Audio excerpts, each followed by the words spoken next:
Et il y a de la matière à analyser ce matin. On en parle avec Emmanuel Latraverse. Bon début de journée, Emmanuel. Bonjour. Alors, coup de tonnerre politique, littéralement. Rocky vient d'accrocher ses gants, a décidé de ne plus poursuivre le combat. Guidé par la raison d'État, selon toi? Ah, très clairement. C'est ce que confirment bien des sources. Et c'était clair dans le discours de M. Legault. Tu sais, M. Legault n'est pas complètement déconnecté, là. Il voyait bien qu'il y avait un aspect où les Québécois ne l'écoutaient plus, avaient plus envie de lui. Il a joué le tout pour le tout cet automne, puis ça n'a pas fonctionné. Alors, moi, j'ai bien aimé quand il a exprimé il y a un vent de changement au Québec. Les Québécois veulent du changement et il faut que je l'entende, ce changement-là. Et le calcul qu'il fait, c'est qu'en se retirant lui-même, il fait en sorte qu'il n'est plus le facteur repoussoir pour avoir un débat. Le changement peut s'opérer au sein de la coalition Avenir Québec avec un nouveau chef, un nouveau discours, une nouvelle génération aussi de leaders. Puis par ailleurs, ça fait en sorte que pour M. Legault, le plus important, c'est qu'il va y avoir une vraie campagne électorale. Avec M. Legault à la tête de la CAQ, tout le débat pendant toute l'année aurait porté sur le fait qu'il était un poids sur son parti, qu'il était usé, etc. Et ça, le grand bénéficiaire de ça, c'est le Parti québécois.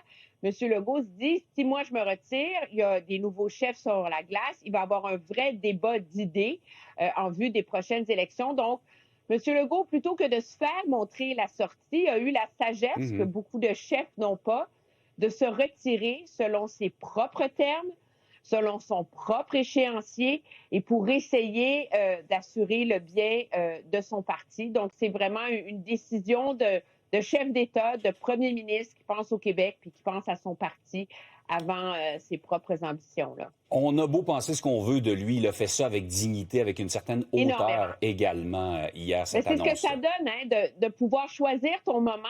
Ouais. Tu le fais selon tes propres termes, de manière avec beaucoup de classe, avec beaucoup de dignité. On comprend comment c'est difficile, là, humainement. Là. Ah oui. C'est son rêve, c'est son parti, il est premier ministre du Québec. Puis là, tout d'un coup, il faut reconnaître, à un moment donné, avoir la lucidité de reconnaître que tu n'es plus l'homme de la situation. Puis de l'admettre, je pense que ça lui gagne beaucoup de respect dans la population. Oui, on l'a senti dans les commentaires hier. Ça prend un certain courage pour prendre cette décision-là. Là, je serais tellement curieux, Emmanuel, d'être en coulisses et de voir comment les choses se préparent. Parce que là, il y en a qui sont sur la ligne de départ, là, qui sont prêts.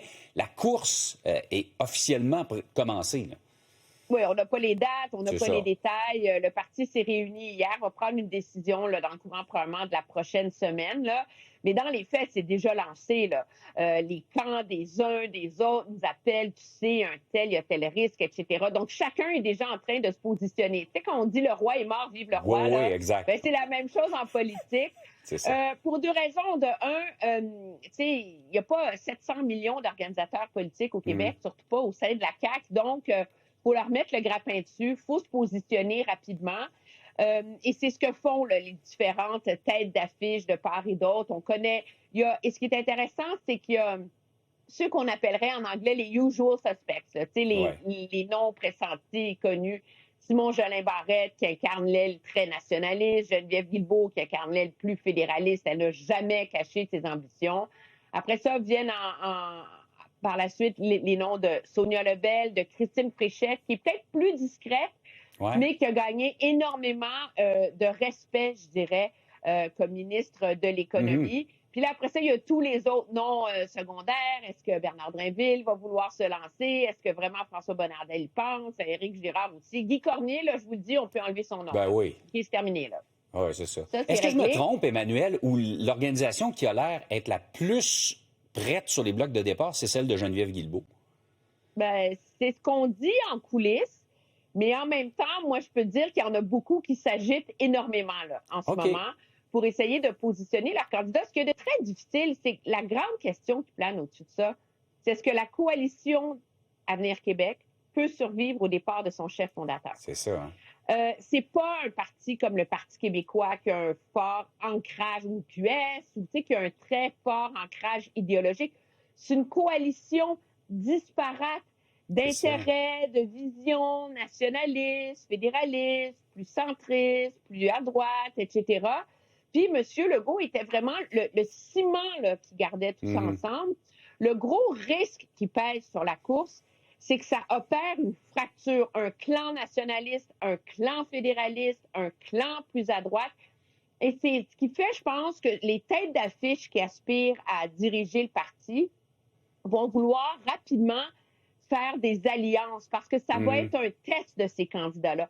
Est-ce qu'ils sont capables d'incarner chacun les différents courants divergents au sein de la coalition Avenir Québec, justement pour réussir à maintenir son unité, là. C'est ça. Et ça, c'est pas évident, d'autant plus qu'on sait à quel point les courses à la direction sont très polarisantes, sont très divisives, sont par moments très mesquines, là. Tu sais, c'est un concours de popularité, là. Puis déjà, moi, je peux te dire que moi et mes collègues, on le voit dans nos textos, un tel, oui, je sais, gna, gna, gna, gna. Tu sais, il y a beaucoup de ça, là, pour essayer de mettre de l'avant son candidat. Donc, c'est un test, ça va être un passage périlleux pour la CAQ. Mais en même temps, pense à M. Legault, où on a dit depuis plus d'un an, plusieurs années, qu'il a perdu sa boussole, que la CAQ a perdu son ADN. C'est un peu ça aussi, cette course à la direction du parti. Est-ce qu'on est capable de définir, de redéfinir un ADN qui transcende M. Legault et qui va vraiment cimenter idéologiquement et politiquement la nature de ce parti politique-là, qu'il ne soit plus seulement le parti nationaliste économique de M. Legault. Ouais, en tout cas, c'est un test, même un test de survie pour la CAQ dans les prochains mois, littéralement. Oui, très clairement. Théoriquement, le temps serait terminé, mais je veux juste entendre quelques instants, Emmanuel. M. Legault ne fera pas juste tenir le temps jusqu'au mois d'avril qu'on choisisse un successeur. Et là, il y a des dossiers à régler, là. Ben c'est ça, c'est qu'il ne peut pas faire ça. Il peut pas, il a déjà prorogé l'Assemblée nationale à l'automne, il ne va pas le refaire. C'est comme on a vu à Ottawa, là, tu fermes le Parlement le temps qu'il y a une course, merci, bonsoir. La réalité, c'est qu'il y a une entente avec les médecins, avec les omnipraticiens. Il y a une entente qui va finir par devoir se négocier, qui implique d'adopter une nouvelle loi pour remplacer la loi 2. Alors, il est obligé de maintenir l'Assemblée nationale ouverte. Il y a des projets de loi. Lui, c'est vraiment celui qui est obligation, survie de l'opération du gouvernement. Mais ça va être intéressant de voir qu'est-ce que va faire le gouvernement avec tous ces autres projets de loi, là. La Constitution du Québec, qui est très polarisante, ceux sur les réformes syndicales aussi. Donc, il y a encore bien des questions en suspens, là, je dirais, sur quelle va être la forme et la nature de la joute politique pendant qu'on a un gouvernement Legault qui est en fin de vie, mais encore aux commandes. Et que se prépare sa succession. Dis-toi là, que dépendant de quand le vote pour le leadership va avoir lieu, il y a à peu près là, entre 4 et 7 semaines d'Assemblée nationale là, pour que M. Legault finisse de clore ses dossiers, si on veut. On est juste le 15 janvier. Quelle année politique 2026 en perspective. Merci, Emmanuel. Au revoir. Salut.